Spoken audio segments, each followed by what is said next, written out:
hello there. Let's get your week rolling just right. The right mix of news and conversations. Now, whether you're catching us online, on TV, or on the radio, hop on, join the chat. I'm Paolo de Rosario. Hello there, beautiful people. I'm Asis-Carilo. We are simulcast on Mellow 94.7 BFM.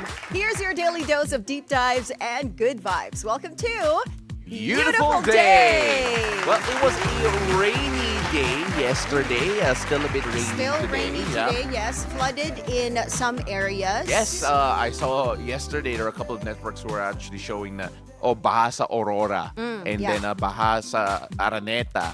And of course, in different areas in general. So, I mean, it's so ironic, diba? Kakatapos lang natin ng yung mass protests nung in last Sunday. And then this happens. And then the next day, bumaha. Oo, di ba? Yeah. Yun nga Mother Nature proving a point na ayusin nyo yung flood control projects Nakasali ninyo. si Mother Nature. Yeah. Mother Nature is also voicing out her sentiment. But anyway, I'm looking at our window, ba't hindi gumagalaw yung rain natin? Lagyan natin yung moving kasi rain. tumitila na yung ulan eh. Ganun Tumitila ba? na. Oo. Yeah. So, I mean like, again, it is also because of a Super Typhoon Nando. Yes, so we're gonna of get a bit course. more updates on that on Weather HQ kasi it is the strongest typhoon in 2025 so far. Yeah. Kasi ito yung Merong signal number 5 now Yes. in some places, di ba? signal number 5 yesterday over the Babuyan Islands. Okay. So itong Super Typhoon Nando is the strongest so far.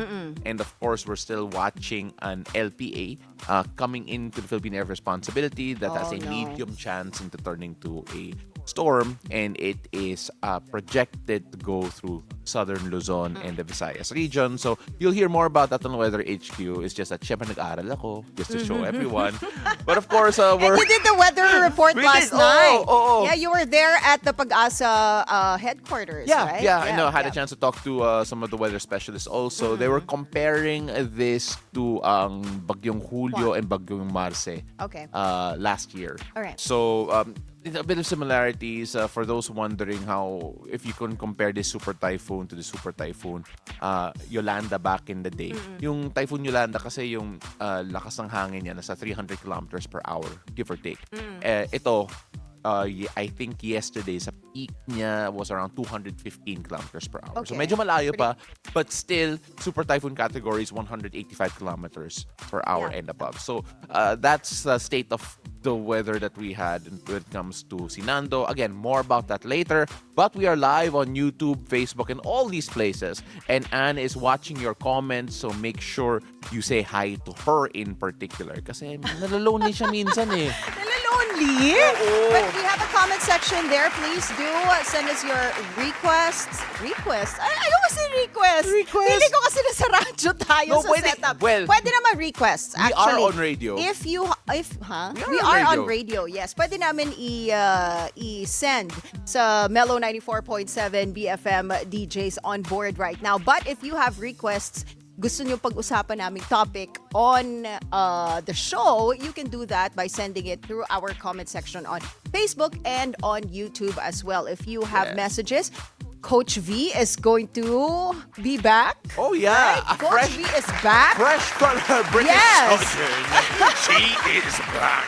So, if you have messages for Coach Vee, go ahead and send them our way. Again, Facebook, YouTube, we are on Mellow 94.7 BFM, also on their Facebook page. So there are so many ways to get in touch with us. So Coach Vee returns from Global Love Conference. That is what she attended. Global Love. Global conference pala yun.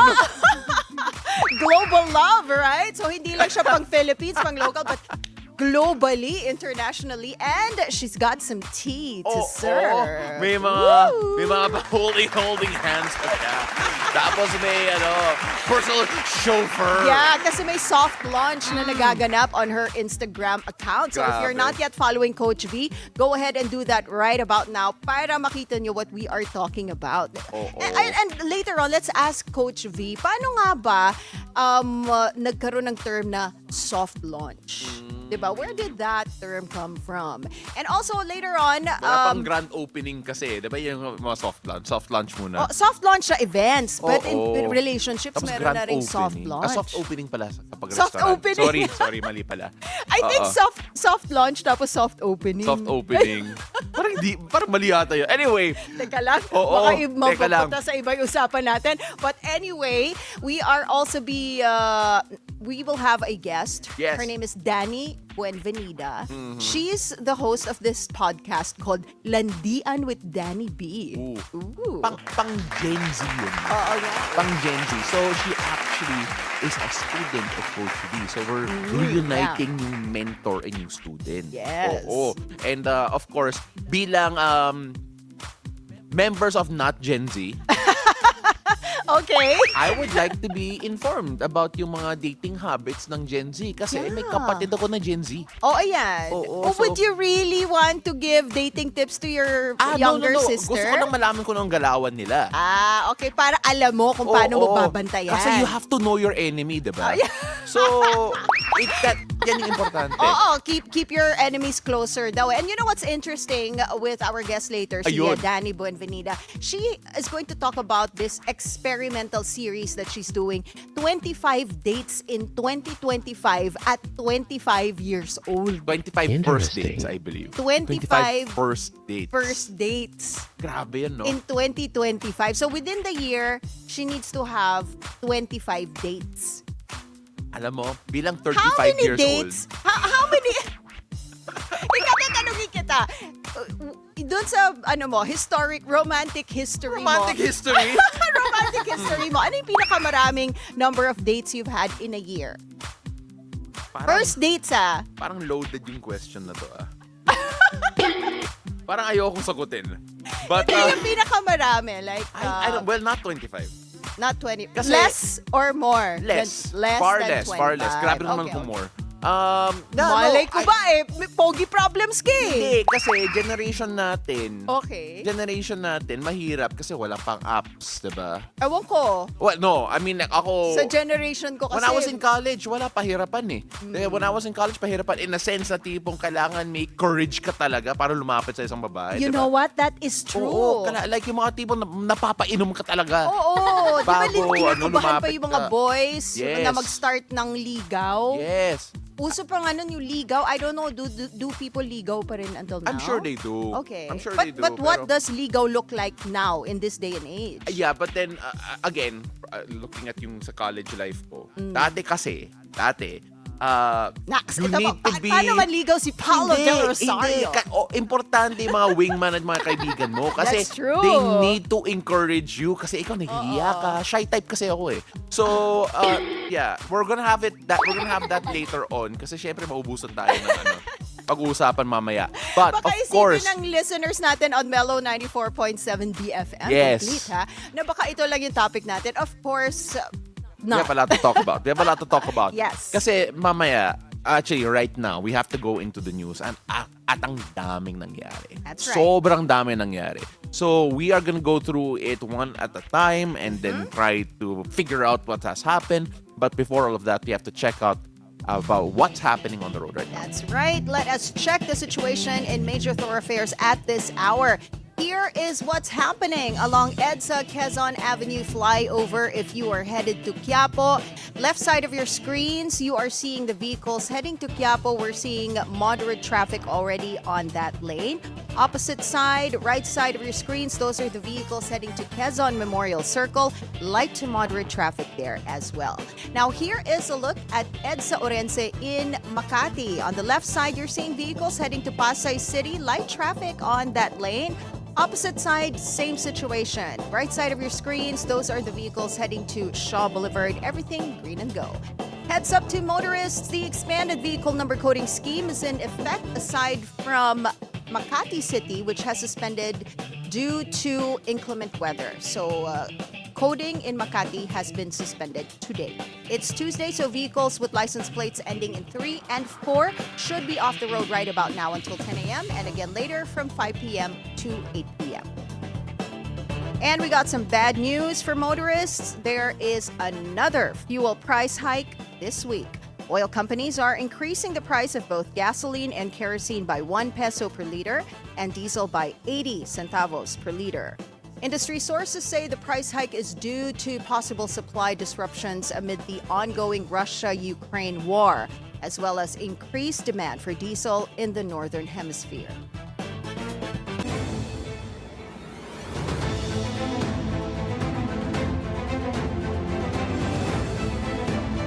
And what will the weather be like this Tuesday? Let's go find out from Paolo as he gives us today's forecast from Weather HQ. Take it away, Paolo. Thank you so much, Anne. Let's take a look at Super Typhoon Nando. Now, this continues to weaken and has exited the Philippine area of responsibility. Now, as of 4 a.m. today, the eye of Super Typhoon Nando was last spotted 265 kilometers west of Calayan in Cagayan. Now, it has maintained a maximum sustained winds of 185 kilometers per hour near the center and gusts of up to 230 kilometers per hour. Now, Nando is continuing to move westward at 20 kilometers per hour. Now, Pag-asa has still raised tropical cyclone wind signal number 3 over Ilocos Norte, the northwestern portion of Apayao, the northwestern portion of mainland Cagayan, and the western portion of the Babuyan Islands. Now, areas under signal number 3 may experience winds of up to 89 to 117 kilometers per hour within the next 18 hours. Now, these winds can cause moderate to significant damage, especially to structures, crops, and vegetation. Signal number 2 is in effect over Batanes, the rest of the Babuyan Islands, the northern and central portions of Cagayan, the rest of Apayao, Abra, Kalinga, the western portion of Mountain Province, the northern portion of Benguet, Ilocos Sur, the northern portion of La Union, and in these areas, winds of up to 62 to 88 kilometers per hour may be felt within the next 24 hours. Now, this can bring minor to moderate damage to houses, power lines, and crops. Now, moving on to signal number 1, it is raised for the rest of Cagayan, Isabela, Quirino, Nueva Vizcaya, the northern and central portions of Aurora, the rest of Mountain Province, Ifugao, the rest of Benguet, the rest of La Union, Pangasinan, the northern portion of Zambales, the northern and central portions of Tarlac, the northern and central portions of Nueva Ecija. Now, in these areas under signal number 1 may experience winds of 39 to 61 kilometers per hour within the next 36 hours. Now, these winds pose a minimal to minor threat to life and property. Now, Nando is forecast to move west-northwest, as we mentioned a while ago, until it leaves, or rather, it already has left the Philippine area of responsibility this morning. Now, afterwards, it would head westward towards the southern China region. Now, continuous weakening is expected as it moves across the West Philippine Sea. Now, there is also moderate to high risk of life-threatening storm surge with wave heights reaching 1 to 3 meters within the next 12 hours. Now, this will be true along the coast of Batanes, Cagayan, including the Babuyan Islands, Ilocos Norte, and Ilocos Sur. Now, residents in these areas are urged to move to higher ground and follow the instructions of local officials. Now, Super Typhoon Nando, together with the enhanced southwest monsoon, will continue to affect the majority of southern Luzon, Visayas, and Mindanao.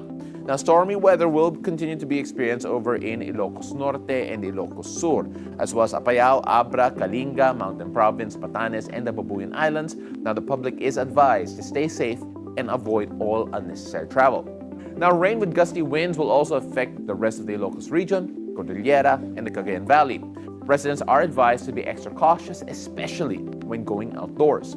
Zambales, Tarlac, and Nueva Ecija will also have cloudy skies with scattered rain showers and thunderstorms. Now, make sure you take care on the roads as flooding is possible, especially in low-lying areas. Now, due to the enhanced southwest monsoon, cloudy skies with scattered rain showers and thunderstorms are expected to be experienced over here in Metro Manila, Mimaropa, Calabarzon, and the rest of central Luzon. Now, the public is advised to bring out umbrellas, watch out for possible flash floods, and be ready for possible traffic delays. Now, for the rest of the country, you can expect partly cloudy to cloudy skies with isolated rain showers and thunderstorms. Now, remember, still always stay alert for the sudden heavy downpour. Now, for our sea conditions, a gale warning is in effect over the northern seaboard of northern Luzon. Now, seas will be rough to very rough rather very rough to high with wave heights reaching up to 8 meters, particularly over in Batanes, the Babuyan Islands, and Ilocos Norte. Now, a gale warning is also up where rough to very rough seas are also expected in coastal waters of Ilocos Sur, Pangasinan, La Union, Zambales, Isabela, Aurora, and parts of Palawan and Mindoro. Sea travel is extremely dangerous. All types of vessels, especially small boats and motor bangkas, are advised not to venture out to sea. We also mentioned a while ago that after Super Typhoon Nando battered extreme northern Luzon, another weather system is now being closely monitored. Now let's take a look at this here. As of 5 a.m. today, the low pressure area that was last seen 1,265 kilometers east of eastern Visayas, still outside of Philippine air responsibility. Now, Pag-asa reports this LPA now has a high chance of strengthening into a tropical cyclone within the next 24 hours. Now, once it enters the PAR, it will be given the local name Opong. Now, based on Pag-asa's forecast, this could bring rains and winds to eastern Visayas and southern Luzon in the next coming days. Now, residents in these areas are advised to monitor weather updates and always be prepared. Well, that's a lot of weather here at the moment, but that's it for Weather HQ. Back to you. Thank you so much, Pao. Now on to our headlines this morning. The International Criminal Court has charged former President Rodrigo Duterte with 3 counts of murder in relation to the alleged crimes against humanity committed when he was Davao City Mayor and later when he was president. In a 15-page filing with the pretrial chamber, an ICC deputy prosecutor said Duterte was criminally responsible for the murder of 19 people while he was mayor of Davao City and multiple killings and attempted murder during his presidency. In the document, the ICC said Duterte shared a common plan with others to neutralize alleged criminals through violent crimes, including murder. Duterte, who has been detained in The Hague since March, is reportedly too sick to stand trial. The Department of Health confirmed that a man died from a stab wound during a skirmish at Mendiola Bridge and was declared dead on arrival at Jose Reyes Memorial Medical Center on Sunday night. Interior Secretary John Vic Remulla said there were no police fatalities and denied that police used knives, suggesting the stabbing was caused by others. Violent rioters interrupted anti-corruption protests in Manila, leading to the arrest of 216 individuals and 89 of whom are minors. When asked what liabilities rioters will face, Remulla said they will label them as terrorists. Those arrested are in police custody while authorities review possible charges, including sedition and a violation of the anti-terrorism law. Andyan yung arson, andyan yung grave physical injuries, and we can go as far as sedition. Yung statement lang nila na we intend to burn the palace, gusto namin sunugin palasyo, is a seditious act in itself. It will be a result of the continuing investigation as yung ebidensya po ay tinitignan natin. So that's why maybe it can lead to terrorism or violation of the Anti-Terrorism Act. Arrested rioters in Manila have admitted to being paid to participate in Sunday's protest action. That is according to Acting PNP Chief Lieutenant General Jose Melencio Nartates Jr. On Bilyonaryo News Channel's On Point, Nartates says as many as 300 people may have been involved in the riot. Among them are the 216 apprehended individuals, including 89 minors. Nartates also emphasized the rioters had no permit to protest. Mga rallies are not supposed to be there. Wala po lang silang permit at no rally zone ang Mendiola. And as well as passing through the Ayala Bridge. Tatlo po ang nasirang sinunog na motorsiklo ng MPD and 2 container vans were burned and nambabato na po sila. And at the same time, may nagbabato na po ng Molotov bomb and so on and so forth. So it's the call of the commander at that particular place to have a response. Ang nakita nyo naman po, ang kanilang mga gamit ay naka-helmet at naka-baton at shield. And then they went to arrest yung perpetrators. Kung ano yung nakita nyong reaction ng ating mga kapulisan, including the public safety personnel, ay ginawa po nila ang karapat-dapat nilang gawin. We've seen coverage of that unrest on Sunday, September 21, and can you believe it, Paolo? 89 minors, and I believe more than 20, if I'm not mistaken, are below 15 years old. So now investigations are underway to find out kung sino-sino sa kanila yung kasali talaga dun sa riot. And meron kasing mga nagsasabi na nasali lang sila, but they're not really included in the group. So now they're investigating on that kung sino talaga yung part of this group wearing black outfits and masks, and yun nga, they were waving that one piece flag during that whole riot. Yeah, and you take a look at the fact na the PNP did say that some of the arrested rioters did admit to being paid. So that's one factor. Another one is yung no riot zone, and of course the destruction cost. Again, 3 motorcycles burned, the trailer burned as well. Then there's also stabbings reported, reported deaths, and of course none, I believe, reported fatalities para sa panig ng PNP. Yes. But then, if you take a look at social media, there are people saying otherwise. You take a look at the fact that there were violent actions taking place during the mass protests, particularly over Mendiola and Ayala. We've seen a lot of the footage of the violence. And syempre, when you have something like this, there is now going to be an obvious response, like what we're seeing from yung government officials natin. Now, one of the responses here is interesting, which is bringing up the Anti-Terrorism Act.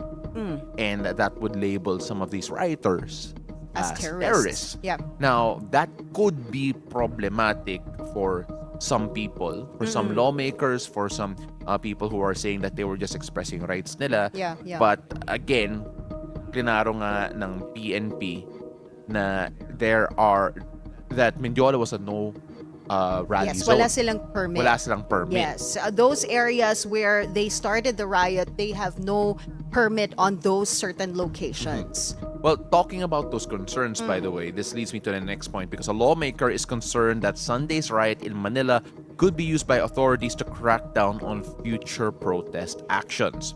On Bilyonaryo News Channel's On Point, ACT Teachers Party List Representative Antonio Tino pointed to statements from Malacanang, particularly the use of the word terrorism.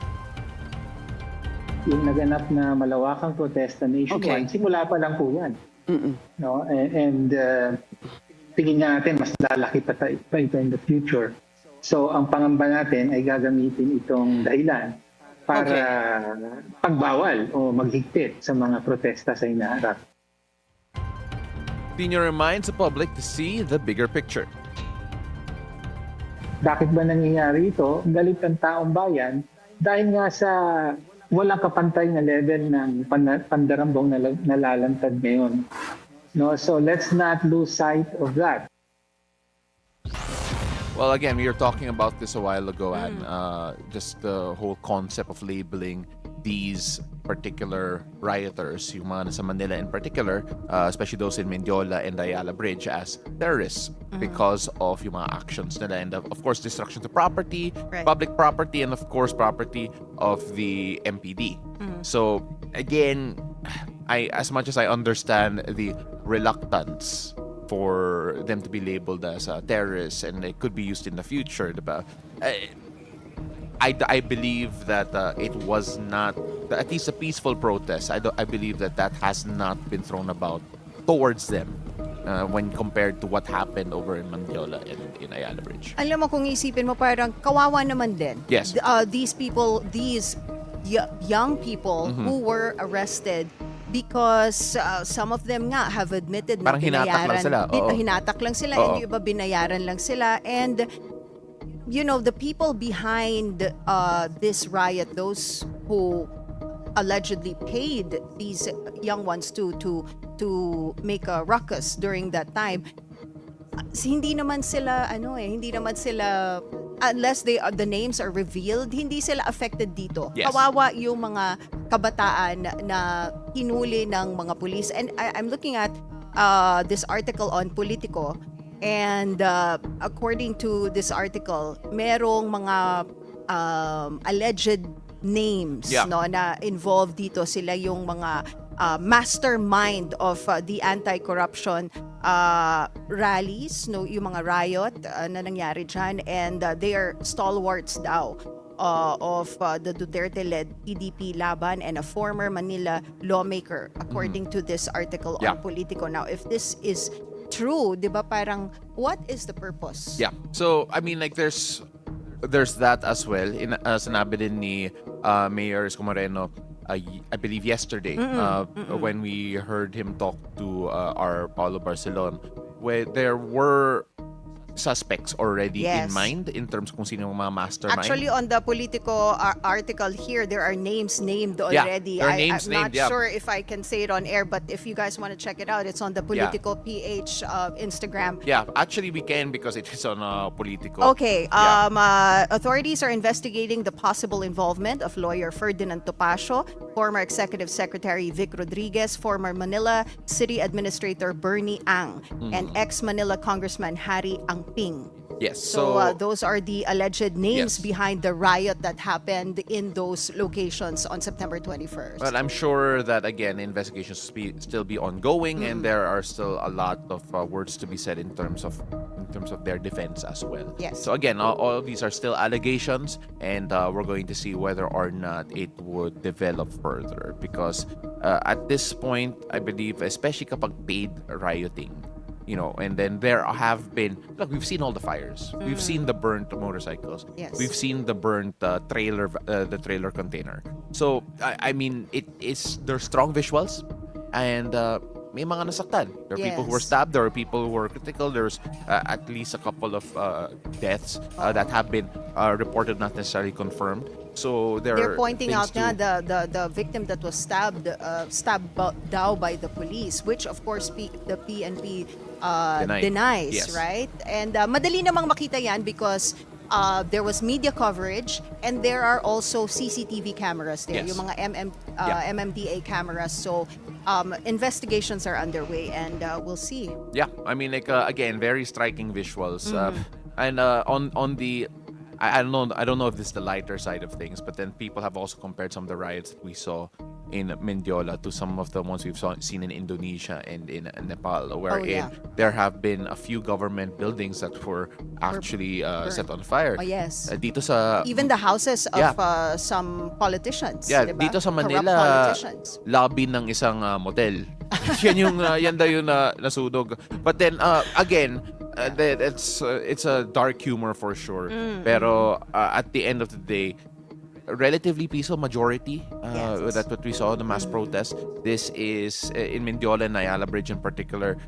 That deserves a lot more investigation, a lot more study, especially considering that allegedly paid yung mga rioters, and there have been names who are allegedly linked as well. So let's see how that develops moving forward.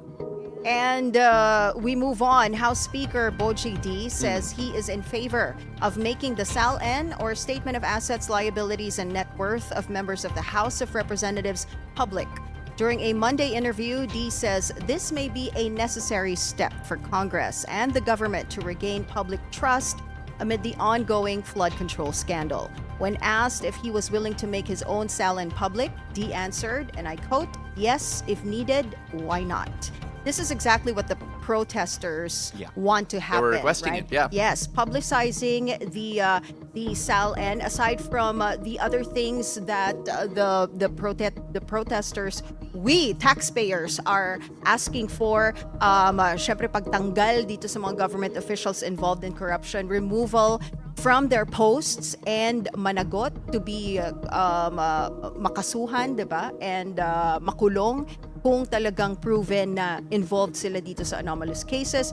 We also want to see seizing of assets acquired through corrupted funds and the reallocation of money, diba? Which is already happening now, yung budget for the DPWH to be reallocated to other departments that are, kumbaga, more important. Or at least, alam natin mas efficient. Yes. Or and yung makikita talaga ng more transparency. public yung kung saan napupunta yung pera nila. Yes, Diba? so- Like if you put it in education, you're seeing more classrooms, or you put it in the health department, you're seeing better hospitals, diba? Yeah, I mean, like we've already seen the Department of Education actually complain about some of the work done by Yes. DPWH when it comes Oh, to classroom. yeah. I believe 1,000 classrooms that were not And some of them, yung mga- standard. Yeah. yeah, and some of them were done by contractors included in the top 15 list. Again, flood control, it feels like the tip of the iceberg, and we're right now a lot of the focus is what happened rather in Bulacan. But of course, a lot of other projects, I'm sure, have to be scrutinized considering. But this is a good first step to Yeah. publicize the SALN. You know, we are calling for transparency and accountability. So this is a good first step. And the new House Speaker, Boji D, saying he is willing to make his own SALN public. I believe that is something that, you know, we are all... that is what we want to hear. Yeah, I mean, that is definitely something that a lot of people have been requesting. A lot of people have been working on. But of course, apart from the transparency, some people are even asking for, like if you're being investigated, yung mga bank secrecy, Yes. na ma-waive, right? So Yes. there's so many things that are being asked for. Let's see which actually comes through. Good first step for Representative D. But until things happen and move forward, I don't think people in general would be content or at least happy. Diba? So let's see how that develops. But apart from the Philippines, well, at least here in the motherland, overseas, may mga That's nagproprotesta din. And of course, that is in the across the ocean. PhilAms have showed their support for local mass protest movement by holding demonstrations of their own. Now, coinciding with the 53rd anniversary of martial law, Pinoys in numbers of U.S. cities such as Los Angeles, New York, and San Francisco came out in solidarity, chanting messages of fighting for positive change anywhere in the world and keeping the fighting spirit right here alive and well. Grabe yung transition na to because moving on to sports in Europe. Go ahead, we need this. We need this transition. Ang hirap ng transition We na yan, need this sorry. break. Grabe, protest. Now in sports! Ousmane Dembele has been named the world's best player of the season after winning the Ballon d'Or after leading Paris Saint-Germain to their first ever Champions League title. The 28-year-old France forward said the moment was, quote, exceptional and thanked PSG coach Luis Enrique for helping him reach his potential. Dembele is the sixth Frenchman to win the award and the first since Karim Benzema in 2022. He dedicated the trophy to his teammates and his coach, as well as his mother, who joined him on stage. Congratulations, Dembele. Now, moving on to more local sporting news. Filipina tennis ace Alex Ayala back in action as she opens her Asian campaign at the Jingshan Tennis Open later today against world number 322, Alyona Falei of Belarus. Yala is currently ranked 58 in the world, making her the top seed for the Jingshan meet in China. The Filipina is also the only player inside the top 100 to join the WTA 125 tournament. Second seed, 21-year-old Talia Gibson of Australia is ranked 131, while third seed Lulu Sun holds the 146th spot in the world. The left-handed Sun, though, had a career high of world number 39. Ayala is set to take on Falei after the initial matchup between Ma Yexin and fourth seed Jodie Burrage at 11 a.m. Philippine time.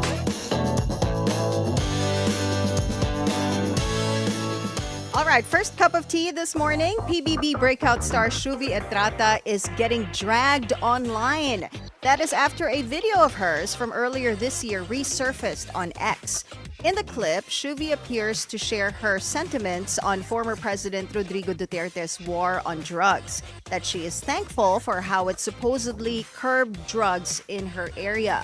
Some users online expressed disappointment and frustration. One ex-user wrote, and I quote, praising Duterte in the big year of 2025. Shuvi hails from Cebu before she moved to Manila to pursue showbiz.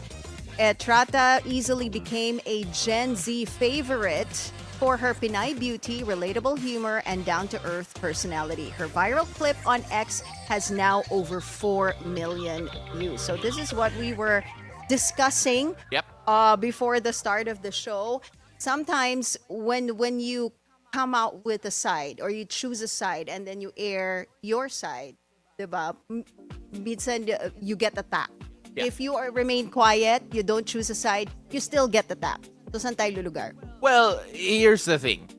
I believe if you choose a side, whether you be, let's say, you're a former President Rodrigo Duterte supporter, or a Vice President Sara Duterte supporter, or a President Ferdinand You will Marcos Jr. still get supporter, or a Leni Robredo supporter, Yes. or a supporter of whoever, right? Any political side, you will not be able to please everyone. That's true.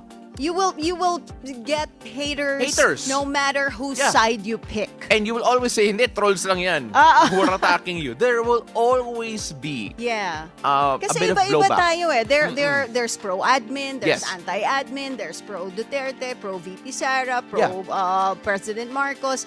Mag-iiba-iba talaga yan. And no matter whose side you pick, you will still get attacked.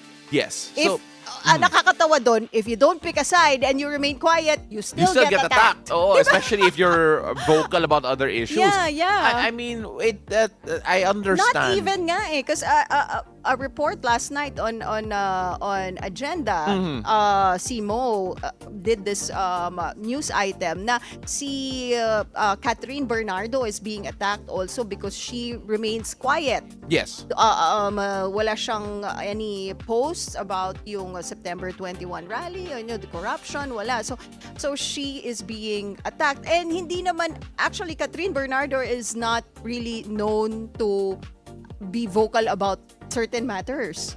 Well, Compared to other content creators, na Yeah. yun talaga ang content nila, di ba?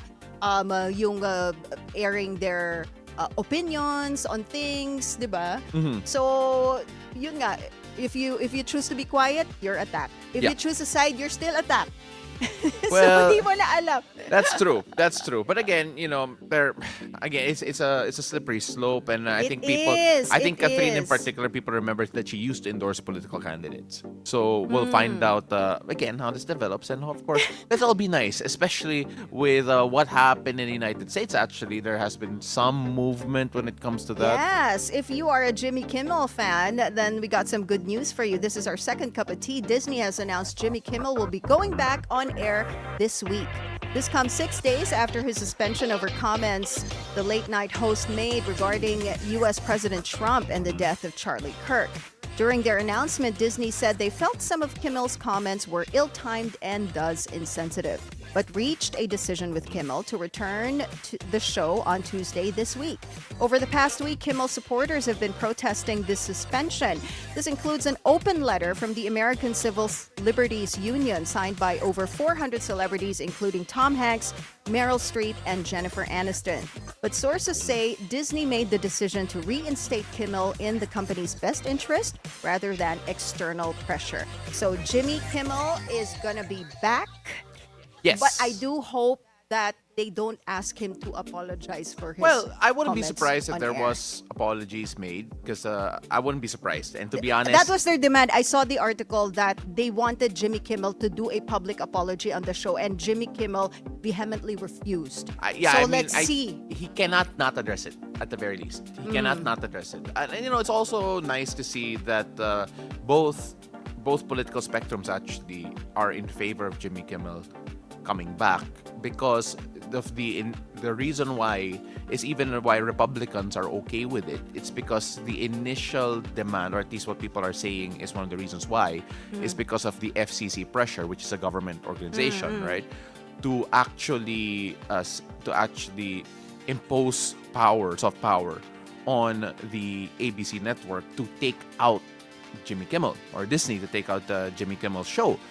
And if a Democrat suddenly comes into power and they can impose pressure right now, if they have control of the FCC, on Republican shows, or at least right-leaning shows, to get canceled, that's a dangerous thing. When government, at least in the United States, when government has the capability to impose power or censorship Yeah. of which shows can be on or off the air. And there we've actually seen a few Republican senators actually come out against this, and even Republican commentators. So really Yes. interesting, or at least conservative commentators. Interesting to see that he will be back. So interested to see the reaction on that for Jimmy Kimmel. Yeah, some celebrities nga have been saying this is a matter that should concern both right, left, and center. Yeah. I mean, like, again, censorship's a big problem Yes. for them. And again, really excited to see the monologue of Jimmy Kimmel when he does come back. It'll be super interesting. Everyone will be watching it. And let's see if it'll be funny. I'm sure it will be funny. That's the thing. So when we come back, we have the global weather plus our horoscope of the day with Master Hans Kua. Don't go away. Beautiful day. We'll be right back.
Welcome back. You're still watching Beautiful Day. This is Weather HQ. Let's take a look at the global weather. Let's go to northern Italy, where heavy rains have triggered floods, landslides, and forcing mass evacuations in Lombardy and Piedmont. A German woman is missing after being swept away in the Valle stream in Cignal, Monferrato. Rescuers backed by drones and a helicopter are still searching. Over in Como province, the Seveso River overflowed, trapping residents and blocking a railway line. Over in Milan, about 300 children were evacuated from flooded schools. While in Meda, an air rescue team saved a mother and child. Authorities remain on alert as more heavy rain is expected in the coming days. Over in Spain, heavy rains battered Catalonia over the weekend, leaving one dead and another person missing.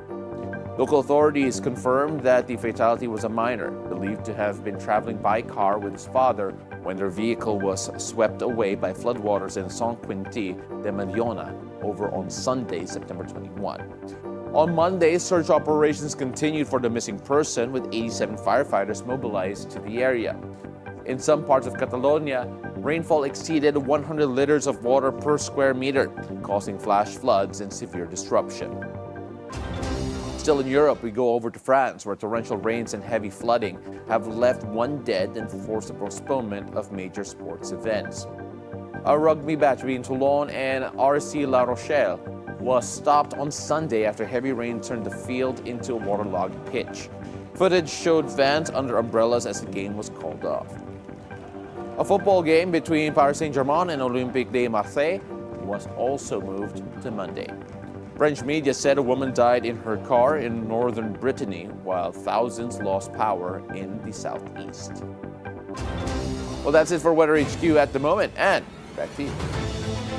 Thank you, Pao. Now it's time for us to find out what the stars have in store for us today. Let's go hear it from our resident energizer and feng shui master, Hans Kua, in our horoscope of the day. Take it away, Master Hans. Good morning! Beautiful day with me, Bilyonaryo Master Hans Kua. Ito po ang horoscope ngayong araw ng Tuesday, September 23. Simulan natin sa mga pinanganak ng Year of the Rat. May darating na biglaang responsibilidad. Gamitin ito para ipakita ang magaling mong leadership skills.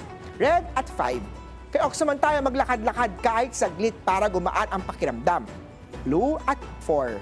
Kay Tiger naman, huwag takutin ang sarili sa salitang commitment. Kung handa ka na, sabihin o just say it. Green at 6. Kay Rabbit naman tayo, magandang araw para sa financial na journaling or budget planning. Yellow at 2. Kay Dragon naman tayo, iwasan ang mga raw na mga pagkain tulad ng sushi ngayong araw, silver at 3. Sa mga snake naman na maaaring may misunderstanding, huwag hayaan lumala o lumakihan, kausapin agad. Gray at 7. Ito naman, King of the Horsey, iwasan ang panay upo, mag-unat kada oras. Gold at 1. Sa mga year after shift naman tayo, huwag matakot mag-open up. May nakikinig sa'yo. White at 9. Kay Monkey naman tayo, may natigil ng plano. Pwede mo namang ipagpatuloy yan. Orange at 8. Kay Rooster naman tayo mag-meditate kahit mga 5 minutes lang para sa kalinawan ng damdamin. Purple at 6. Kay Dog naman tayo, kung hindi ka pa sigurado, mas mabuting maging tapat kaysa mga ako. Green at 4. Sa mga year of the pig naman tayo, may savings idea na dapat mong subukan. Start small, big impact. Pink at 5. Paalala lang, ito po'y patubay lamang. Ang tunay na swerte ay nagsisimula sa pagiging totoo. Abangan araw-araw ang Horoscope of the Day dito lang po sa Beautiful Day with me, Master Hans Kua. Thank you as always, Master Hans Kua. Ayan, Paolo is already following your advice kasi mag-unat-unat ka raw, Paolo. Wag daw laging nakaupo. Ang hirap naman sa setup natin. We're always sitting down. You know what? This is so perfect because Michelangelo Buddy Tio on YouTube says, "Good morning, Ma'am Ann and Prof. Pao. How to be you?" Which one? How to be you daw, Paolo Del Bakit Rosario. ako?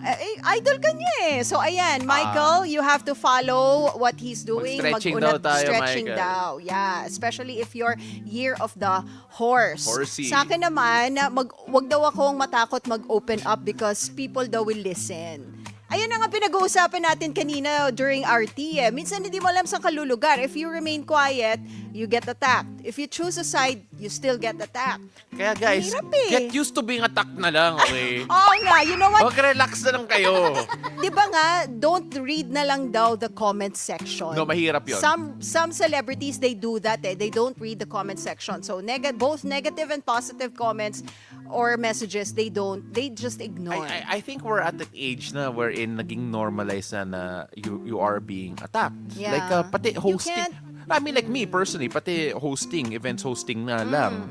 Especially if it's a public occasion. Inaatake rin ako minsan. Eh kasi yung binabato mo raw t-shirt, hindi Hindi, actual kasi yung bato. binabato ko na t-shirt, hindi umabot sa X, Y, or Z, right? But then, I only have so much arm. But apart from that, kasi syempre, you know, again, everyone will have their preference. That's And- true. You cannot be everyone's cup of Yes, tea. And and- that's okay. Yeah, and the fact of the matter is that again, you can have your own political leanings, you can have your own style of doing things. If you aim to please everyone, you're going to please no one. That's right. That is And so true. at the same time, syempre, you know, you listen, but then you can only at the same time if you allow all the negativity to come in. Especially if you let other people's words hurt you. Especially kung di mo sila kilala or you You get affected by it you naman get talaga. affected So that's talaga. why, So you have to learn. people, you have to learn to manage your feelings or Yes. just really ignore the comment section. Huwag nyo nang basahin yung comments. Or Yeah. actually, there is an option, di ba, on Instagram and Facebook where you turn it off, disable comments Disable na comments. option. Yeah, I mean, like- so you can do that. Just do that. Disable comments. Again, syempre there is it's a lot it's different if there's a backlash kapag maraming talagang tao, Yeah. right? Oo. That's different, right? But then I think on a micro perspective, having a hater or two is, I think, at this point, normal. Yes, Yeah. it is normal. Pero, again, Grabe sabi- ang haba ng usapan natin and it all stems from yung horoscope ko na mag-open up Oh, daw ako. oh. About what exactly, Master Hans? Everything. Open up about what? Everything. Maybe open In the up next about episode, mag-open Yun up nga. si Asis-Carilo. At ako, mag-yoga. Because stretch daw, sabi ni Coach Hans. Yes, coming up Coach next. Hans, Master Hans. Coach Hans! Coach Hans, Master V. Pwede rin naman, right? May Coach Hans naman sa football talaga sa Lasal. Coach Hans Smith, hello! Pero iba yan. Coming up Sorry. next, guys, on Love Hacks, Love Guru Coach V or Master V returns from the Global Love Conference in London. Master na siya after London. And And she's got some tea to spill. Don't miss our conversation. Beautiful day. We'll be right back.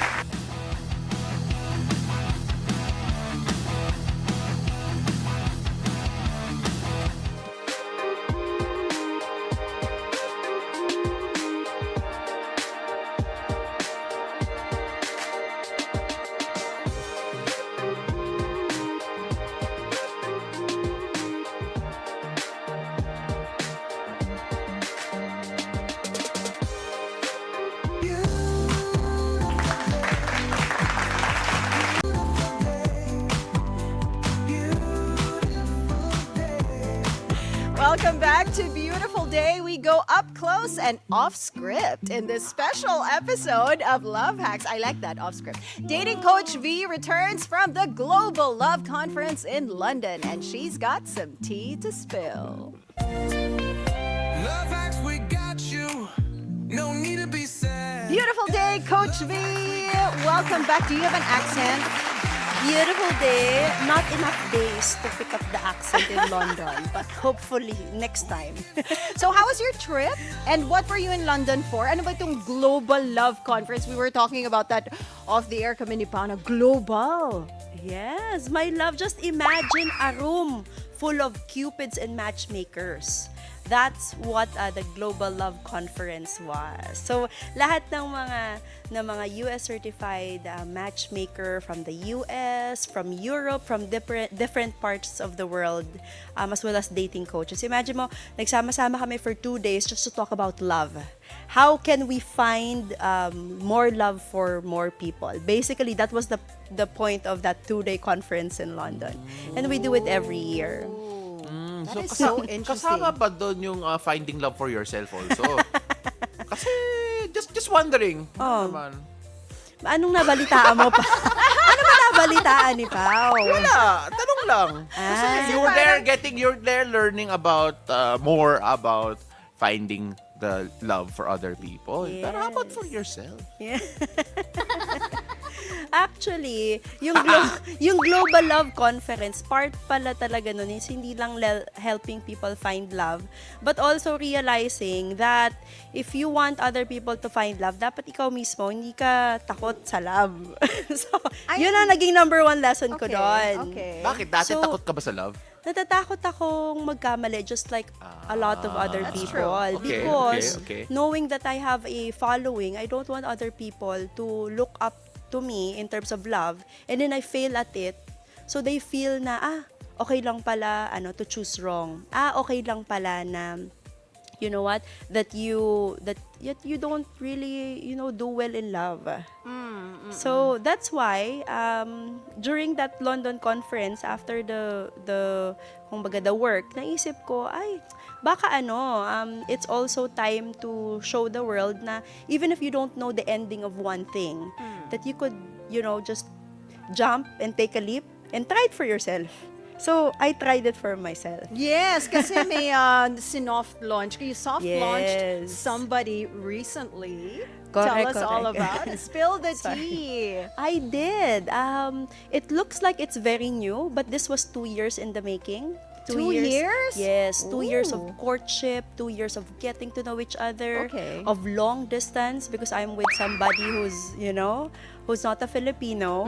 Diba? I'm an AFAM matchmaker because I'm also an AFAM lover. Okay. Ayan. So by the way, for those who are watching, AFAM means a foreigner assigned in Manila. It's just it's just a fun term that we use. But basically, that's what happened. So in that conference, I realized na why not take up lunch and in love, and that's why I said yes after 2 years, finally. So he's based in London, is that correct? We've met in Manila. Okay. He was posted here.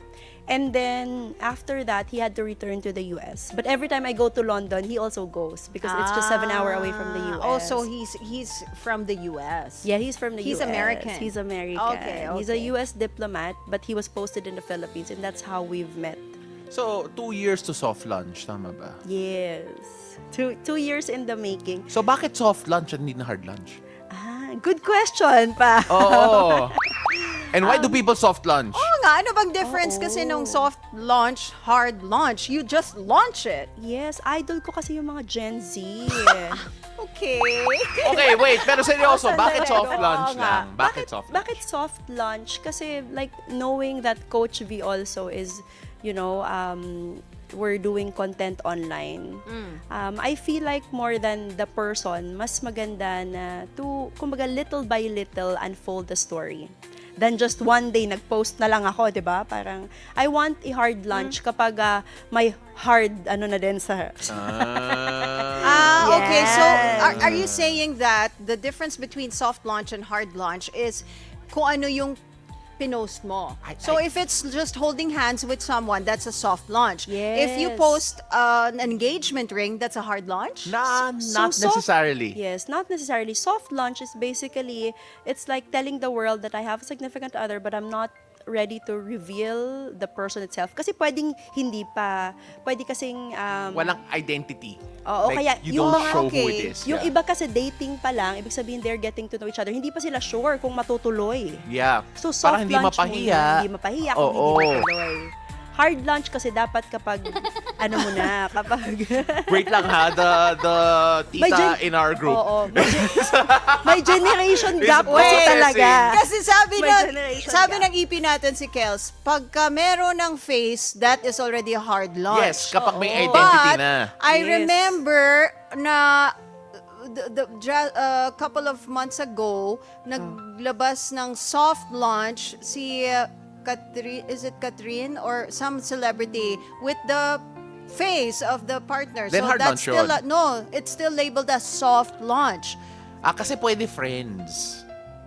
Sinabi niya bang Ang boyfriend gulo. or girl? Hindi siya magulo. ano na Hindi siya siya eh. magulo. Hindi kasi nga eh. Hindi siya magulo. The Okay lang. celebrity, I can't remember if it was Catherine or Bea Bea. Alonzo. Bea. Yeah, Bea Alonzo. Soft launch. Pero kasama na niya yung guy and we know who the guy is. So if revealing the face makes it a hard launch, ito soft launch, ang gulo. Hindi siya Just magulo. say it was launch. No, hindi siya magulo. Promise, hindi siya magulo. Soft launch is if there's room for doubt. Like, you're not sure who the person is. You're not sure kung pa-mystery friends. pa. May pa-mystery pa. May pa-mystery. Oo. Like it's saying like, I am actually seeing someone without saying that, ito Who the yun. person is. Oo. Naiintindihan ko yung reaction ni Anne. Kasi tita Kasi during their generation, walang mga soft launch, hard launch. Talagang launch mo lang. And also, I'm seeing all these articles with celebrities and their new partner saying it's a soft launch with the face, with the personality, holding hands with the partner, going to another country with this person, and it's a soft launch. So, okay. Going to another- Ano ba talaga yun? No, sorry. It depends. When you say soft launch, it's the person involved in the relationship showing, not showing the details. Pero if someone else takes a photo and then said, they were seen together, that's not them soft launching. That's other people revealing, something's happening here. Right? Like mga chismoso. Right? It has No, to it it was has to labeled come- as soft No, launch. it has to come from the person in the relationship. Oo, pero nung lumabas nga yung balita na yun, ang tinawag nila is soft Who launch. posted? Bea? They Tsaka di Oo. ba, binanter pa nga yun ni Pinky and Corina. Nako, wait lang, okay? Eto na. Basta Binanter the pa point yun ni is, Pinky and Corina na soft launch daw yun. And Corina was asking, ano nga ba ang soft launch? okay, so yun pala yun. we are Ang hirap i-define, our guys. comment section is open on our Facebook and No, YouTube. not on Facebook, on YouTube. YouTube pala, Yes, sorry, on YouTube. there. For those wondering, medyo I think down yung Pa-explain Facebook. nyo nga sa akin. Pa-explain lang kay Ann. Gets ko eh. Gets ko yung point rin ni Coach V eh. Okay. But, yun nga, soft launch muna kasi especially if it's new, hindi mo pa alam kung yung magiging takbo ng Oo, kasi relationship, nakakahiya diba? What if, mag- diba? Ang dami kasi nating nakita before celebrities and normal human beings na ang lakas mag-post, bagong-bago pa lang. Tapos after 1 week, wala na. Diba? So to avoid that embarrassment, pa-konti-konti, reveal him slowly to the world. So this is allegedly a Gen Z term. I think This is I a think Gen Z. millennials I love had it. a version of this in a way, the infancy of Instagram. Nung dati, literal picture ng pagkain post dati. But of course, Gen Z are a bit different, and we actually have a Gen Z love expert also that learned her craft under the wings of love. of Coach V. Si Master V Diba? talaga si Oo, Coach Master V. V. We have Dani B coming up next, host of Landian with Dani podcast.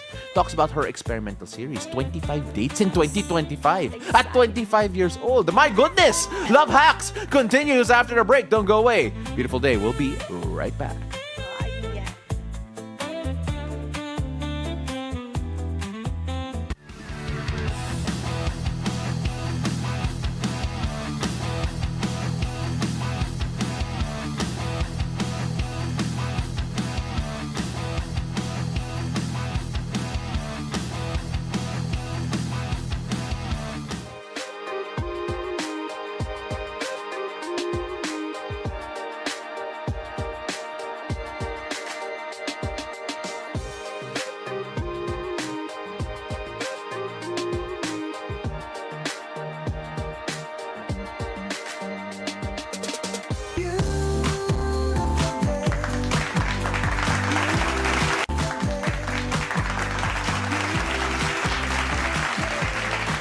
And welcome back. You're still watching Beautiful Day. Now, we have a treat for all of you because we have a special guest on Love Hacks. In fact, two-parter yung Love Hacks namin dahil sa kanya. A special guest, Dani Buenvenida, the host of podcast Landian with Dani, also joins us on Love Hacks. Now, she shares some stories and lessons from her experimental series, 25 Dates in 2025 at 25 years old. Grabe. Landi responsibly, Dani. Welcome to the show. Thank you so much for having me. Ayun. First off, it's nice to see you two reunited, teacher and student. Yes, period. Before we begin, Dani, what did you learn from Coach V the most? Oh my gosh, it's a lot. I don't think How I can to landi? pinpoint. Landi 101. No. I feel like the landi part, I was already able to explore it by myself. But like the love part, like transitioning from flirting to like me knowing what I want to find in a relationship kay Coach V. Oh, I see. So this experiment of yours, 25 dates in 2025 at 25 years old. We're halfway through the year. Yeah. Or past the halfway Past mark, halfway mark. actually. Yeah, we're so, past nakailang dates ka na? 14. Nako! Uy! 14! Pero alam mo, for a tita like me, ang dami nun, ha? Yeah, that's actually a lot. Yeah. I thought that was gonna be easy lang. Pero ang goal mo, 25. That's so, true. okay. So, what are your plans now, dear? Sabi ko nga sa kanya, bilis-bilisan mo kasi ilang months na lang. Wait a minute. 26 na. How do you find the dates, though? Oh, it's either reto or I meet them at different places like run clubs or gym or at events. Okay. So, no apps? No. Before I used apps, but right now I cannot tolerate the apps. Is that a Gen Z thing now? Because, right, kasi may stigma, at least, Yeah. for some people, yung app use, right? Yeah. And then we're now seeing more social events that don't involve alcohol for Gen Z. Yeah. Coffee raves, yeah. Run clubs that are the new dating app. At saka there have been surveys na the younger generation now, they don't really want to use dating apps anymore. Or consume Is that alcohol. accurate? Is that I don't think true? that's super true because I know a lot of my friends who have relationships right now that came from dating dating, apps. yeah, from dating apps. Okay. Yeah. Kasi parang I read this article, the survey nga na parang the younger generation, they just want to meet organically. Talagang face-to-face na lang. I feel like Meet through that's- run I think- clubs. I think to it's compared to book, our ano, generation. My generation, rather. Your generation. Yung millennials kasi when we started Tinder and Bumble, or like we Yeah, started yeah. there, right? I mean, like that's when it became, I think, a bigger deal sa simula. Yeah. I feel like now it just has na parang stigma that they want to meet organically just because they want to have the story ng meet cute. Na Okay. meet cute is like when you tell the story of how you met each other, merong parang movie-esque touch Yeah, to it. yeah, It's not yeah. like, oh, we met through Bumble. Ayaw nila ng ganon. Like, nila, parang di Gusto ako part nila yung ng Gen Z. story. Yeah, they want want the story. I know a lot of friends of mine, they met through Bumble, but parang they decided na lang na to make a story na hiwalay dun sa how they actually met. Like, kunyari, nagkabanggaan sila. Or kunyari, so they met parang each other parang, at a club or something. cute. Parang reenactment of Yeah, because they want the clout. they changed the scene about how they met. Yeah, because But they want the originally story. met sa dating app. But that's romantic, huh? No. The what? It's You're cute. just not telling the truth nga lang. If you guys met in an No, I app, feel like tapos it's you make cute. it up. Parang, uy, nag-meet tayo sa ano bang dating app? Di ako nag-dating app. An example of a dating app. Alam ko lang, ChatGPT. Hindi dating app yun, my love. Pero for example, nag-meet kami sa dating app. Para ano tayo. Dating app po dati, white pages, yellow pages. Yellow Oo pages. naman. Doon ko nakuha yung pager number nung crush ko. But anyway, moving on. Anyway, So, kunwari, nag-meet sila sa dating app, di ba? Tapos, they fell in love. Tapos, you know what? Let's try to meet again. But this time, like, in a cafe, di ba? Yeah. Kunwari, let's bump into That's something that they sweet. miss. Like, sabi ko, okay, go use the dating apps as a training tool na lang, siguro, to talk to people. Then eventually, if you meet someone from there, your meet cute could be the day that you met in real life for the first time. That's still a story. Yeah. So anyway, going back to this experiment of yours where you have already completed 14 dates and ilan pa ba? Minus mo nga, 14 minus 20. 11 days. 11 more dates to go. What are the lessons that you have learned from, doing this series, yung experiences mo with the dates? I think the top thing that I learned is to not depend on other people's experiences when it comes to dating. Because other people rely on social media. For example, TikTok, when it comes to their standards, their non-negotiables, to the point that they don't experience it like by themselves. Okay. And I realized ko here na, okay, fine, I have these standards, I have these non-negotiables, but when I went out on the dates, na-realize ko na, pwede ko naman palang i-tolerate. Hindi naman pala siya non-negotiable. Or like, naiiba yung standards ko, what I want in a man. And like, it made me realize na I am lovable. Because before, I tend to like overthink and like self-sabotage. Wait, hold on. So, this experiment of yours, 25 first dates. Yeah, first dates. What if yung ka-date mo wants another date? was there a time that But somebody gusto asked you on a mag-follow up. second date? Yeah. I mean, he's super interested. He wants to, take this further. That's the man I am waiting for right now. So Because nobody steps up. So far, dun sa 14, wala pang. Wala pa. Okay. And I feel like, please confirm if this is real from a man's perspective. If a guy wants a girl, he would do anything to pursue the girl. That's true though. Diba? Have you seen the movie, He's Not That Into You? Yeah. Okay. Diba? I was gonna say something younger naman. Yes. Uy, bago-bago naman yung He's Not That Into You, Sila, Justin Long. How about year was that? Is that recently? Anyway, go ahead. Sorry. Yeah, Ako, I think that's true though. That if a guy wants, right, to pursue, they'll pursue. It's I don't think that's it. Right. That's problematic to say, diba? And Coach Vee? scientifically, I agree with that. If a guy really wants you, diba, even if, syempre, it's a risk na nakikita niya na, ang dami pang pending dates ni Dani, is going as she's going. But if he really, really likes you, I mean, nakatatak na sa utak niya na, like, Danny's gonna be with me, so he's gonna pursue you. So, tama yan. Wait for that man who's gonna pursue you after even you exploring yourself. Kasi uso-uso sa Gen Z yan They're exploring their dating lives more than us millennials. Gusto natin pag yun na yun. Sila. Kaya ang ganda nga nung series na ginagawa niya. Kasi ang dami siguro nakaka-relate sa'yo. Marami ba nag-message sa'yo? Maraming nakaka-relate and actually a lot of them are trying it na rin. Yung iba mas marami na silang na-date.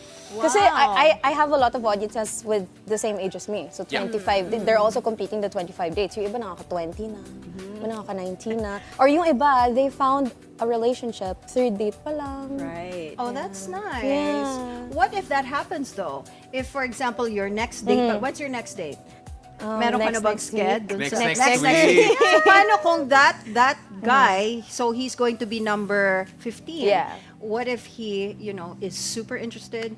He wants a romantic relationship, not just dating. Yes. Yeah. So you Then stop we- your experiment. Tatapusin mo ba yung 25 dates? No, but this like year? if he likes me, my question is, do I like him? So, dapat like parehas kami. Right, Like, of course, yeah. of course. Sabihin natin Pero if you I like meet him. someone na I'm willing to be in a relationship with, or I can try to be in a relationship with him, baka tapusin ko na lang 25 dates with the same. Are they okay? With the same guy. There Ay, you go. So, hindi na first date. Yeah. But 25 in total. And then, after the 25th date, ano na? Are you okay? Are they all okay with you documenting? Yeah, I asked them first. Okay. Actually, there were guys who wanted to go on a date with me, pero they didn't want to be part of the series. Experiment. Yung iba ka. sabi nila, pwede ako ba yung 25th? Siguro mga 3 guys yung nagsabi. Ah, Pwede ako na lang yung last. sineschedule. Okay. I go, no, it's not how it works. That's fair. That's fair. Dani, na-feel mo ba, since documented yung dates nyo, na-feel mo ba na your dates are being real? Or nakikita mo ba yung mga actually. performative male just because you document the process? Oo, syempre best foot forward. Diba? Lalo na Kasi alam nila, may you're video recording eh. everything. Yeah. Pero kung first date, best foot forward talaga. Totoo naman. But lalo na, if you're Hyper, documenting the date. Diba? There are guys na once I turn on the camera, Mas gumagaling. yes. Ayun. Doon ko nakita na, oh, this is not genuine. It's like theater. Yeah. But there are other guys also na I had so much fun in the date, we forgot that the camera was on. Oh, that's so cute. So parang rolling lang yung camera, Yeah, then the conversation kept on going, then we were like, ay, may camera pala. So it depends din kasi. Like doon ko na-realize na you really just have to put yourself out there and date and explore. Kasi now, I think the common misconception with Gen Zs, kapag dinate mo, jowain mo. But which is not real. Like, you date to know what you want in a relationship. Yeah. It's like you screening each other, job interviewing each other. Yeah, yeah. Because a relationship is a job. It takes work. It's Yeah. not like all butterflies and rainbows. Right. Yeah. You know what, ng older generation, ganun kasi. Absolutely If agree you with date, you. like ako, Cignal, diba? So, Bago nung yun time na, ko, Cignal. oh yeah! Ano yung Cignal? is- Wait lang. There is this group between the Gen X and the Millennial. They're called the Xennials. I think it starts around 1977 to 1983. Yung mga Okay. trying to They're be young. born. No, not trying to be young. But they're called Xennials because they were the ones who experienced the transition from analog to digital. So parang they've experienced the best of both worlds. Kumbaga, yeah, parang from 80s tapos naging 90s. Anyway, it's that. So Xennial. So nung time namin, pag dinate mo yan, ano, Kayo na. Kayo na. Hindi Yes. siya yung parang experiment, get to know each other. But basta nag-date kayo, it will lead to you having a relationship. Ganon nung time namin. It was, yung Yeah. generation ko naman, yung sa millennials, sorry. Oh, wow, An sorry. actual term. Sorry. Ano to, when we, the older generations are upset at us, kasi sa amin nagsimula yung MU. Or yung, Hindi ano, kayo, pero you're that's not spending true. time. MU na lang I mean, time like, ko. talagang lumala. As in, like, you'd be dating for, like, a month or two. As in, like, constantly. Pero MU pa rin kayo. Pero hindi kayo. Hindi kayo boyfriend, Yes, girlfriend. yes. And that was really annoying to the generation before. The term MU Because started. they don't understand it. Yeah, the generation before us actually felt na, amin na namin, we didn't start MU, but we perfected it. When, in a sense that talagang, wala, matagal na date pero hindi kayo. Right? What is Alam the mo, term ng Gen Z now for situationship MU? yan ng Situationship. Gen Z. right? Yeah, That's yeah. different. So sorry, Pao. No, I beg, it's the same. I beg to disagree. I think the Gen Z perfected it. Yung kayo Situationship. pero hindi kayo. Parang kayo yeah. pero Oh hindi my kayo. God. Guys, you There, are the pro at that's that. the MU. That's That's MU. a situation. That's MU No, situationship. but like within MU, you can be a situationship, a talking stage, casual dating. There are a lot of terms. Oh my God. I think that makes it complicated.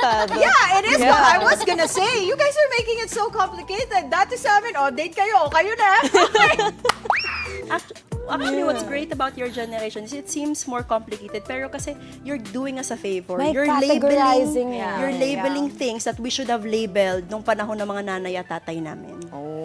But right now, we know na kapag nagdi-date pala kayo, na parang kayo, pero hindi naman kayo, situationship ang tawag doon. Kapag, you dated, tapos bigla siyang nawala, ghosting ang tawag doon. So I really applaud that generation kasi they put clarity into something that's already existing. Yeah, kasi you know what you want. Yeah. And you And we don't don't settle. settle. Yeah, we Yeah, don't there. settle. Yeah, kasi dun sa older generation, sometimes since, okay, I'm Andyan dating na eh. this person, ito na talaga yung mga Yes. katuluyan ko. And you don't get to experience dating other people, diba? So it's not really settling, but I guess that is your circle kasi. So yun na yung nakasurround sa iyo eh. But now with the younger generation, they get to explore and they get to understand what they really want. So they end up with the right person, diba? Na, ano. There are so many parents right now horrified at what we're saying. Horrified? No, kasi because of all the terms, because of all the ways that you can date now, Yes, and all the yes. ways that you can have connections with other people that are beyond friendship. Yeah. Kasi dati, again, like we mentioned a while ago, simple eh. Well, we say simple because there's so many steps. There's only so many steps, which is like dating and then kayo. Well, at least from generation nyo. Yung sa amin, medyo protracted MU, minsan may siege mentality. You know, trying to... Yung siege mentality, yung guys na nandun lang. You know, just trying until okay si girl to eventually na see you more than floating friend. lang. Sort of, pero like yung nagpaparamdam for an extended period of time, right? You know what I'm saying? Yan yung generation namin. But Di now... ba parang ligaw yun? Not really. Ligaw, yeah, in Passive. a way. Very passive ligaw. No, active rin. Like, for example, the guy asks the girl if he wants to, you know, start seeing each other exclusively and all of that. Sabi ni girl, ayaw pa niya. Pero si guy will still be there until the day na umuo siya. May exclusive by showing parang commitment. yung storyline. Yun yung storyline ko. Ayun. Hindi siya nawawala. Ayun! Hindi naman. Binisage May ka, ganon. Coach V. Kaya agree ako kay Dani nung sinabi niya na I want dun sa 25 dates niya. Na one day, Dani, meron kang mamimit na kahit alam niya that you have 10 dates to go, if the man mentally prepared and talk to himself saying that that's my the one. Kahit mag 30 dates ka pa, maghihintayan kasi ikaw na talaga ang the one sa mind niya. Hanggang mapagod ka. Katulad ko, napagod na ako nang kaka-get to know each other. Sabi ko, ito na pala, matagal ko na palang nakilala. Or it's also possible na when you meet that man and he really wants to be with you, he would not want you to be dating anybody else anymore.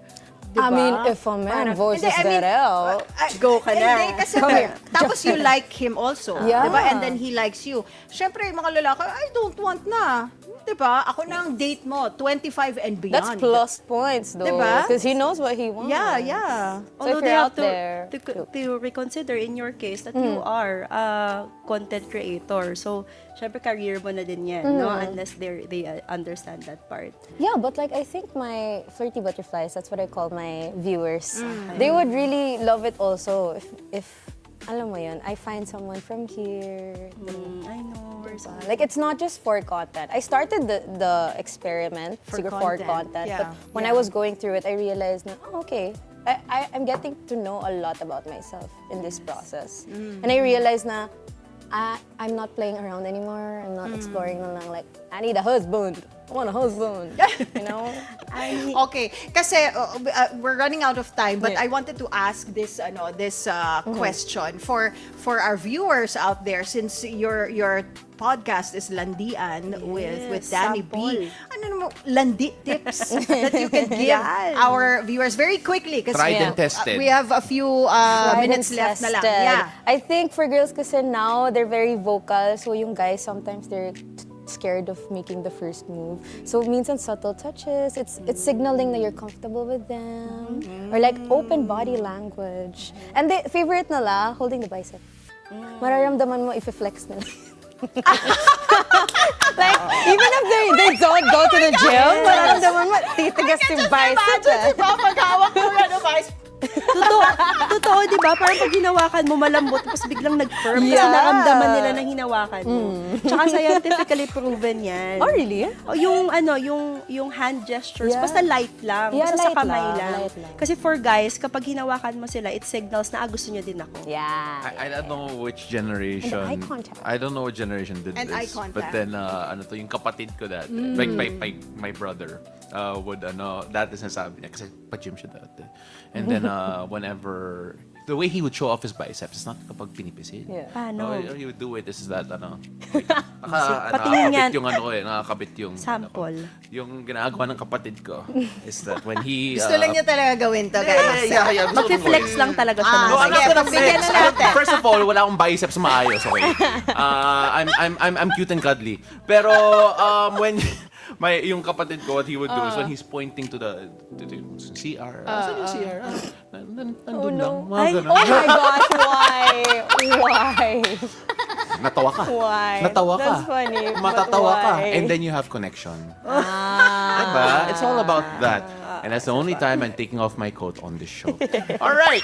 We are running out of time. That is so fun. I love this conversation. I wish we had more time. Kasi ang daming so many things to talk about. But before we let you go, Dani, we always ask this final question. The show is called Beautiful Day. What makes your day beautiful? Aww. Oh my gosh, bakit ako nahirapan? Alam mo, ang daming nahihirapan sa totoo lang. This is a Yung hard champion question. ng Bilyonaryo Quiz Vee, dito nahirapan sa Oh question. my Hindi sa gosh. quiz. Yes, hindi sa Quiz Vee. So, what makes your day beautiful? I just pray. It relieves all my anxiety, all my stress whenever I'm encountering problems. I just say Jesus. Yeah. That's good. That's nice. That's a beautiful answer. Beautiful answer. And of course, Coach Vee, thank you so much for coming on again, as per usual. We're so happy you're back. We're so happy you're back. We're so Missed happy you that so much. we're so happy that you nag-soft lunch ka and we could fight about it. I'm so happy to be back too and love her. Yay! More tips. So happy. Did he come back with you or? Ay! Secret! Soft lunch muna. Sabihin mo sa amin off the air, ha? You have to sige, answer that sige. question off Or the air. follow Coach V's Instagram, dating Period. Coach V, for more details. There you go. Danny, of And course. Dani, Oh go yeah, you plug. can follow me everywhere, Dani Buenvenida, or just search Landian with Dani. You're gonna see me. Yes, and she's got a couple more dates to go. So Yeah. if you guys are looking for a date, message Dani. Yes, yes. Yeah. So slide into her DMs. That's how they do it also. All right. Now, that's a gift. And you know what? Sakto lang yan because 93 beautiful days before Christmas. There you go. 93 beautiful days. And we cannot wait. Remember, you don't have to wait for 12 days for Christmas today, Dani B. Just so you know. Yes, period. I can't believe we're what? we're advertising You're that like she's the open to dates. matchmakers now. Well, she's Right. here Oh. anyway. And when we manifest on the show, it happens. So, ayan na, there you go. You're gonna get more than 25. Thank you. No, you're gonna meet someone who Yes, wants I want that. 25 dates and beyond. Yes, with you. yes. Yes. And that's a wrap on our show this Tuesday, September 23. Thank you so much for joining us. I'm Paolo Rosario. Remember, keep it cool, take it easy, and take it away. And I'm Asis-Carilo. Have a great day ahead, and always remember to choose joy and spread love, kindness, and the little landi wherever this day takes you. See you again tomorrow from 7 a.m. to 8:30 a.m. only here on Beautiful day!